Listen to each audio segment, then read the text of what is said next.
Voilà, petite interruption, chers auditeurs, parce qu'on vient de trouver un passant de marque là qui vvient de se joindre à notre table, puisqu'on a Rodolphe Burger qui est avec nous. Bonsoir Rodolphe. Bonsoir. Ça va? Oui, très bien. Malgré très bien. la pluie, la météo, le temps. C'est supportable, c'est pluie là. On se réchauffe avec En les. plus, oui, en plus on est gens. couvert là. C'est super, hein? Ouais. Un bon spot, un bon petit studio, et puis il y a beaucoup de monde autour de nous. Donc, du coup, on se c'est maintient, vraiment, je suis ravi de voir qu'il y a autant de monde. Je suis passé les derniers soirs un peu rapidement, mais je soutiens à fond ce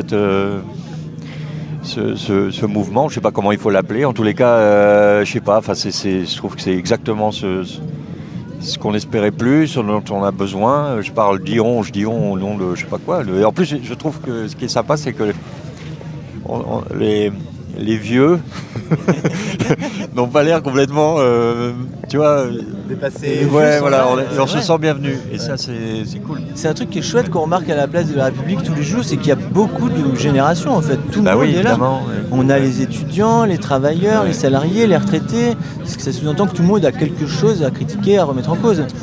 Oui, non, c'est une des nombreuses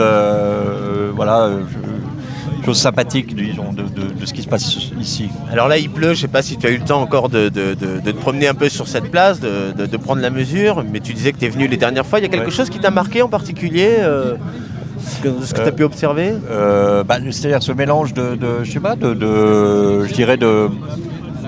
responsabilité dans l'organisation, parce que c'est quand même quelque chose qu'il faut faire attention,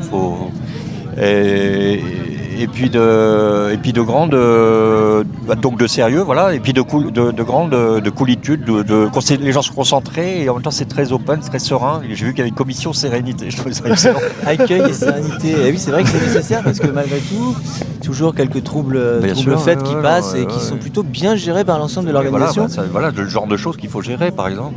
Et puis c'est bien de voir ces choses qui sont reprises, évidemment, qu'on avait vues. On avait des images de, je sais pas si c'est Podemos qui avait inventé ces codes là, d'où ça vient exactement, l'applaudissement, les gestes, le truc, le mec qui parle trop, là, ça j'adore. Il y a tout un code de main. Un code de main qu'on peut retrouver en ligne sur les différents sites internet pour nos auditeurs s'ils souhaitent les comprendre ou voire même en profiter pour intervenir. Et selon toi, je sais pas, comment la musique pourrait venir s'insérer dans cette histoire, dans ce mouvement, dans ce qui se passe ici? Écoute, je sais pas. C'est-à-dire que par exemple l'autre soir, quand il n'y avait pas encore de sono, je me disais il manque un truc, c'est la sono, quoi. Donc je suis ravi de voir qu'il y a maintenant, ça y est, il y a plus de son parce que l'essentiel c'est quand même la parole. Donc il faut pas que la musique foute le bordel, que ça devienne trop non plus festif, quoi. Je trouve que c'est pas la fête de la musique, quoi. Tu vois, donc pourquoi pas qu'il y ait de l'intervention musicale, mais je dirais que c'est aux gens ici de gérer ça, de voir que c'est à la fois, ça peut être un soutien, mais il faut pas que ce soit, que ça devienne on n'est pas dans l'entertainment, quoi. C'est quand même un truc, comment dire, c'est un truc politique. Et c'est ça qui fait chaud au cœur, c'est juste de voir ça, de voir quelque chose de politique au sens simple et noble du terme. Et toi, ça te rappelle un moment? Oui, on a un peu des souvenirs. Moi, j'ai presque 60 ans, donc j'ai vécu j'ai vécu 68, mais enfant, j'étais dans ma province, je regardais à la télé, j'avais trop envie d'être là sur le boulevard Saint-Michel. Après, j'étais plus impliqué j'étais un peu plus âgé dans une lutte contre les lois de Bré. Je ne sais pas si vous avez entendu parler de ça. Ouais. Et donc là, j'ai eu cette expérience un peu à ma petite échelle comme ça, mais dans ma petite ville de province, de ce que c'est que rédiger des tracts, faire des petits, s'organiser un peu. Mais il y a eu. Après, j'ai suivi, mais plus de loin, les lois de Vaquet, tout ça, avec mon ami Pierre Alféry, qui est très présent là. Écrivain, on avait fait à l'époque, c'était suite justement aux manifs la loi de Vaquet, on était frappés, on se disait mais les gens écoutaient comme musique Foule sentimentale de Souchon, qui est une très bonne chanson, mais on se disait c'est quand même un peu léger politiquement. Donc on avait fait un rap qu'on avait distribué à l'époque dans une grosse manif à Strasbourg qui s'appelait Égal Zéro, qui était un tract à l'époque où le Front National était passé au-delà de la barre des 10%. C'est pour moi ça a été un moment tragique en France. le moment où on a laissé, parce que on aurait pu faire en sorte que ça ne se passe pas. Il aurait fallu tout faire pour éviter que le Front National passe cette barre des 10%. Et et ça remonte, hein, depuis ce moment-là, tout l'espace politique français est pourri, fondamentalement. Et donc c'est gravissime. Et à l'époque, avec Pierre Alfieri, on avait écrit, enregistré un CD track qu'on avait distribué à 10 000 exemplaires gratuitement, qui s'appelait Égal Zéro. Et voilà. Et j'ai l'impression que, d'une certaine manière, on voyait un peu venir quelque chose qui s'est confirmé.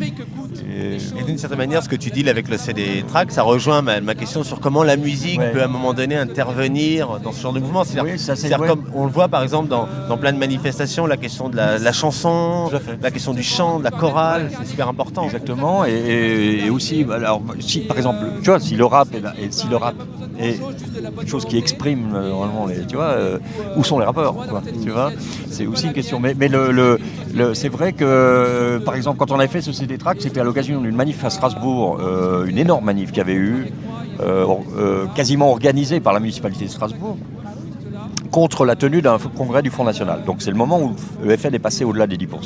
Et à ce moment-là, on nous avait sollicité, nous, mon groupe de l'époque, Catonoma, etc., pour participer à des concerts. Et moi je disais non, on va pas faire un petit concert, faire Benu oui, on est les antifascistes, on est contre. Non. Nous, on avait fait on voulait un truc qui soit plus une action. Donc, on a fait un CD tract dans lequel il y avait un tract qui demandait à l'époque. Petite précision. Évidemment, je sais que ça se discute, mais nous, on est sur cette position-là. On était pour l'interdiction de ce parti. Voilà. On demandait l'interdiction du Front National. Un vrai parti pris en tant que musicien. Voilà. Pardon ? Un vrai parti pris en tant que musicien. Oui, voilà. Et de même, la seule autre fois où on s'est engagé, où je me suis engagé, c'était aux côtés du Gisti. Le groupe, je ne sais pas si vous connaissez le GISTI, qui est le groupe d'information, le groupe de soutien aux immigrés. Et on avait fait un gros concert à l'Élysée-Montmartre avec plein de groupes, etc. Et là aussi, on avait essayé de faire en sorte que ce soit du vrai engagement et pas de l'entertainment. Justement, je crois qu'il y a une chorale qui va avoir lieu. Qui risque de chanter. C'est ici, il y a une chorale. Les 14 demi qui chantent ici depuis pas mal de jours. Voilà, typiquement, on a une chorale là, qui est pas loin de nous et qui participe activement, qui chante le soir. Ce qu'il est bon de dire aussi, Rodolphe, c'est qu'après les longs débats qu'il y a tout au long de la soirée, il y a plein de groupes de musique qui jouent ici avec des guitares acoustiques, une fanfare, qui amène une bonne humeur malgré tous ces longs débats. C'est bien aussi. Et c'est quand même essentiel, c'est une belle énergie, c'est un beau sourire. C'est la même fonction que quelque chose. Il s'agit aussi de se réchauffer. La musique, Non, mais t'as raison. Non, je disais simplement, c'est que ça vienne. C'est ce qui sera emmerdant, c'est que le côté festif prenne le pas sur l'essentiel. Mais bien sûr que la musique a sa place à fond. Une puissance d'entraînement. Bien sûr. Et oui, ne perdons pas de vue le but de cette réunion. C'est-à-dire, on est là quand même pour revendiquer plein de choses selon les différents corps professionnels qui interviennent. Vous avez les étudiants, les intermittents, les salariés, tout le monde a des choses à dire. Et c'est vrai que ça reste le but de cette meeting, de cette manifestation. D'ailleurs, on pourrait même se poser la question comme ça, ou te poser la question, comment ça va la musique ? Ah, tu veux dire en ce moment ? En général. En général, pour tu vois, savoir si dans ce champ-là ou dans cet espace-là, il y a vraiment des trucs qui craignent, selon toi, qu'il faudrait vraiment arrêter, ou tu vois ? Oui, bien sûr. Voilà, c'est pas... C'est un vaste sujet. Tu penses bien que, je sais pas, à la fois, le thème de la crise, tu sais, la crise du disque, la crise de l'industrie musicale, tout ça. Moi, j'ai l'impression qu'on l'a vu venir, nous, depuis très très loin, depuis les années 90, on a toujours été en bataille avec l'industrie musicale, on a toujours eu à se battre, soit contre les majors, soit contre les médias. Même les médias branchés, au fond, on a toujours été en but à d'incroyables résistances. Ça a toujours été une croisade, quoi. Donc il y a un côté croisade finalement dans la musique. Alors est-ce que c'est intrinsèque ? Est-ce que ça devrait être autrement ? C'est sûr que voilà, il y a un modèle et c'est très mouvant. C'est vrai qu'il y a un problème avec à la fois l'industrie elle est mourante et je ne vais pas pleurer sur elle. En même temps, il y a un problème économique.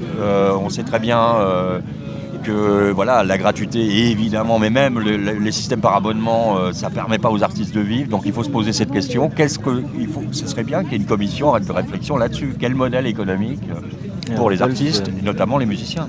Rodolphe, il te reste à aller proposer la commission à l'Assemblée Générale, puisque je crois qu'on en est à peu près à cet instant.